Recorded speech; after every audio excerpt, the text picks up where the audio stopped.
আজকের এই লেকচারে আমরা জানব ফরেক্স মার্কেটে ট্রেড করার সবচেয়ে উপযুক্ত সময় কখন।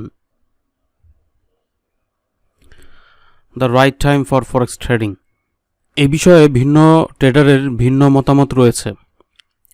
কেউ কেউ মনে করেন ফরেক্সে সকাল থেকে দুপুর 2টা পর্যন্ত ট্রেড করা ভালো, কারণ এই সময় মার্কেট তেমন উৎপাটাং আচরণ করে না। আবার কেউ কেউ বলেন যে মার্কেট যখন ওভারল্যাপিং হয় তখন ট্রেড করা ভালো।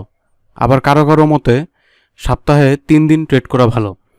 এক একজনের এক এক মতামত রয়েছে এবং তাদের যুক্তিও রয়েছে। তো চলুন আমরা একটুনি সবগুলো বিষয়ে জানার চেষ্টা করব।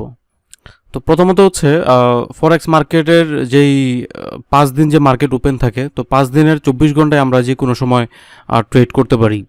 কিন্তু প্রশ্ন হচ্ছে যে কোন টাইমটা আমাদের জন্য অ্যাপ্রোপ্রিয়েট বা সবচেয়ে ভালো হবে ট্রেড করার জন্য। তো এটা বিভিন্ন ট্রেডারের দৃষ্টিকোণ থেকে তাদের টাইমটা ভিন্ন রকম। তবে আপনি যদি আমাকে প্রশ্ন করেন, আমি আপনাকে বলবো যে এইখানে ট্রেড করার উপযুক্ত কোনো টাইম নেই এবং নির্দিষ্ট কোনো টাইম নেই। কারণ আপনি যদি ভালো ট্রেড করেন তাহলে যে কোনো সময় ট্রেড করা আপনার জন্য পারফেক্ট সময়। আর আপনি যদি ট্রেড না বুঝেন বা ট্রেড না জানেন তাহলে আপনার জন্য কোনো সময়ই ট্রেড করা উপযুক্ত সময় নয়। একটা উদাহরণ দিয়ে বলতে চাই, সেটা হচ্ছে যে আপনি যদি সাঁতার জানেন তাহলে কিন্তু পুকুরেও সাঁতার কাটতে পারবেন, নদীতেও সাঁতার কাটতে পারবেন এবং সাগরেও সাঁতার কাটতে পারবেন।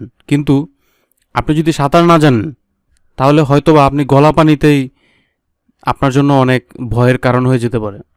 তো বিষয়টা হচ্ছে আপনি যদি ট্রেড বুঝেন তাহলে সপ্তাহের যে কোনো দিন যে কোনো সময় সকাল সন্ধ্যা রাত ডাজেন্ট ম্যাটার, আপনি ট্রেড করে প্রফিট করে নিয়ে আসতে পারবেন। আর আপনি যদি ট্রেড না বুঝেন তাহলে কিন্তু যে কোনো সময় আপনি ট্রেড করেন না কেন সেই ট্রেড লসে যেতে সময় লাগবে না। তারপরেও আমরা আজকের মার্কেট সিচুয়েশন দেখব যে মার্কেট সপ্তাহের যে 5 ডেজ সোমবার থেকে শুক্রবার পর্যন্ত এই 5 দিন মার্কেট আমাদের সাথে কোন দিন কোন রকম আচরণ করেন। প্রথমত হচ্ছে যে অনেকে বলে থাকেন যে ওভারল্যাপিং যখন হয় তখন ট্রেড করার জন্য। এখন ওভারল্যাপিংটা কি? ওভারল্যাপিংটা হচ্ছে যেটা আমরা বুঝি সেটা হচ্ছে যে যখন একটা সেশন আর একটা সেশন এর উপরে ওভারল্যাপ করে, দ্যাট মিন্স দুটো সেশন যখন একসাথে চলতে থাকে। এর আগের কোনো একটি ভিডিওতে আমি বলেছিলাম বাংলাদেশ সময় রাত 4টা থেকে টোকিও সেশন শুরু হয়ে দুপুর 2টা পর্যন্ত মার্কেট চলমান থাকে। ঠিক তেমনিভাবে ওভারল্যাপিংটা হচ্ছে যখন মার্কেটের 2টা সেশন একসাথে চলমান থাকে। যেমন ধরুন এই জায়গাটাতে যদি আমি ধরি যে লন্ডন সেশন যেটা বাংলাদেশ টাইম 1টা থেকে রাত 9টা পর্যন্ত এবং নিউ ইয়র্ক সেশন যেটা সন্ধ্যা 6টা থেকে রাত 2টা পর্যন্ত। কিন্তু এই ফাঁকে কিন্তু আমরা যেটা দেখতে পাচ্ছি যে সন্ধ্যা 6টা থেকে রাত 9টা পর্যন্ত ঠিক এই 4 ঘন্টা বাংলাদেশ টাইম সন্ধ্যা 6টা থেকে রাত 9টা পর্যন্ত এই 4 ঘন্টা কিন্তু 2টা সেশনই ওপেন থাকে। দ্যাট মিন্স লন্ডন এবং নিউ ইয়র্ক সেশন। এটাকে বলা হয় ইউরোপিয়ান সেশন। এই ইউরোপিয়ান সেশন বা মার্কেট যখন ওপেন থাকে তখন মার্কেটে ভোলাটিলিটি অনেক বেশি থাকে, মানে মার্কেটে মুভমেন্ট অনেক বেশি হতে থাকে। তো ওই সময় অনেকে বলে থাকেন যে এটা হচ্ছে ট্রেড করার পারফেক্ট টাইম। কেন? যে এই সময় মার্কেট মুভমেন্ট বেশি করে। আসলে আমি এই কথাটার সাথে একমত নই। তার কারণ হচ্ছে যে এইখানে মার্কেট সবচেয়ে বেশি ভোলাটিলিটি থাকার কারণে আপনার যেরকম সুবিধা আছে ঠিক তেরকম আবার অসুবিধাও আছে। যেমন মার্কেট সবচেয়ে ভোলাটিলিটি যখন থাকবে তখন কিন্তু আপনার যেরকম প্রফিট হতে পারে ঠিক সেম আপনার কিন্তু ট্রেড মাইনাসে গিয়ে আপনার ঠিক তত দ্রুত আবার নেগেটিভও হতে পারে। দ্যাট মিন্স আপনার লসও হতে পারে। সো মার্কেট ভোলাটিলিটি থাকা বা ভোলাটিলিটি না থাকা এই দুটোর মধ্যে সুবিধার পাশাপাশি অসুবিধাও বিদ্যমান রয়েছে। তো অনেকে মনে করেন এটা হচ্ছে ট্রেড করার রাইট টাইম, বাট আমার মতে আপনি যদি ট্রেড বুঝেন এটা রাইট টাইম, আর যদি ট্রেড না বুঝেন অপরদিকে এটা আপনার জন্য বিপদ। কারণ এখানে ট্রেড করা মাত্রই আপনার ট্রেড দ্রুত প্রফিটও যেতে পারে, লসও যেতে পারে। এটা ছিল ওভারল্যাপ সিস্টেম, যেটা দুটো সেশন একসাথে চলাবে, একটা সেশন আরেকটা সেশনকে যখন ওভারল্যাপ করে। লাইক দ্যাট এখানে কিন্তু সিডনি এবং টোকিও এখানে একটা ওভারল্যাপিং সিস্টেম আছে। তো এটা হচ্ছে ওভারল্যাপিং সিস্টেম। তো চলুন আমরা আরেকটা বিষয় একটু দেখি। সেটা হচ্ছে যে সপ্তাহের 5 দিন মানডে থেকে ফ্রাইডে এই 5 দিন মার্কেটের ভোলাটিলিটি কেমন থাকে। এখানে নির্দিষ্ট পেয়ার অনুযায়ী একটা চার্ট আপনারা দেখতে পাচ্ছেন। প্রথমত হচ্ছে ইউরো ইউএসডি পেয়ার, যেখানে হচ্ছে Monday 109 pips, Thursday 142 pips, Wednesday 136 pips and Thursday 145 pips, Friday 144 pips.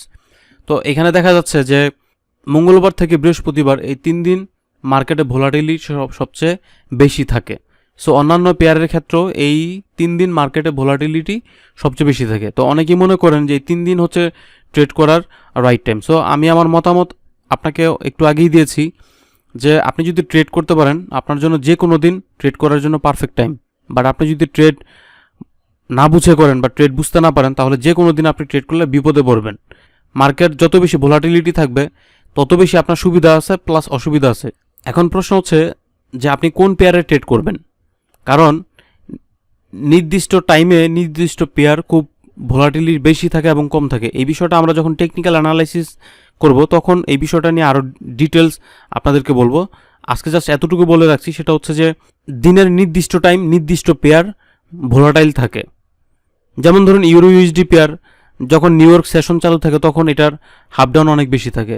যেমন জেপিওয়াই যখন টোকিও সেশন থাকে তখন এটার হাফ ডাউন অনেক বেশি থাকে। সো এইভাবে প্রত্যেকটা পেয়ারের নির্দিষ্ট টাইম আছে যে ওই টাইমে এই পেয়ারগুলো সবচেয়ে বেশি ভোলাটাইল থাকে। এই বিষয়গুলো আমরা টেকনিক্যাল অ্যানালাইসিসে একদম পুঙ্খানুপুঙ্খানুভাবে চুলছেরা বিশ্লেষণ করব। এখন আমাদের একটা বিষয় জানতে হবে, সেটা হচ্ছে যে আমাদের যেই মেজর কারেন্সি পেয়ার এবং হচ্ছে ক্রস কারেন্সি পেয়ার, তো এই দুটো পেয়ারের মধ্যে মেজর পেয়ারে রয়েছে আমাদের 7টি পেয়ার এবং ক্রস কারেন্সি পেয়ারে রয়েছে আমাদের টোটাল 20টি পেয়ার। দ্যাট মিনস মেজর এবং ক্রস কারেন্সি পেয়ারের মধ্যে রয়েছে টোটাল 27টি পেয়ার। যদিও ফরেক্স মার্কেটে 128টি পেয়ার রয়েছে total. Cross currency pair, major currency pair এবং এক্সোটিক কারেন্সি পেয়ার, এই 3টা কারেন্সি পেয়ার নিয়ে আপনার হচ্ছে এখানে প্রায় 128টি কারেন্সি পেয়ার রয়েছে টোটাল। সো এই সবগুলো কারেন্সি পেয়ারে আসলে আমরা ট্রেড করব না, আমরা টোটালি ট্রেড করব এই 27 কারেন্সি পেয়ারে, যেটা হচ্ছে মেজর কারেন্সি পেয়ার এবং হচ্ছে ক্রস কারেন্সি পেয়ার। আমি আপনাকে বলবো যে আপনি প্রথমে এই মেজর কারেন্সি পেয়ার এবং ক্রস কারেন্সি পেয়ার এই টোটাল 27টা কারেন্সি পেয়ার নিয়ে আপনি ট্রেড শুরু করবেন। এই 27টা কারেন্সি পেয়ারের মধ্যে সবচেয়ে ভালো এবং আপনার স্ট্র্যাটেজির সাথে, আপনার ইন্ডিকেটরের সাথে, আপনার টাইম ফ্রেমের সাথে যেই কারেন্সি পেয়ারটা সবচেয়ে বেশি ভালো রেজাল্ট দিবে এবং আপনি ডেমোতে সবগুলো পেয়ারই ট্রেড করে দেখবেন যে কোন কোন পেয়ারগুলোতে আপনি ট্রেড করলে প্রফিট করেন, ঠিক ওই পেয়ারগুলোতে ট্রেড করার ট্রাই করবেন। তো এই বিষয়গুলো নিয়ে আমরা আরও বিস্তারিত সামনে কথা বলবো। চলুন আমি একটু সামারি করে দিচ্ছি। সেটা হচ্ছে যে ফরেক্সে ট্রেড করার রাইট টাইম যে কোনো সময় হতে পারে, বিকজ আপনি 24 আওয়ার্সে যে কোনো সময় ট্রেড করতে পারেন। তবে কথা হচ্ছে যে আপনি যদি ট্রেড বুঝেন, আপনার জন্য যে কোনো সময় ট্রেড করা উপযুক্ত সময়।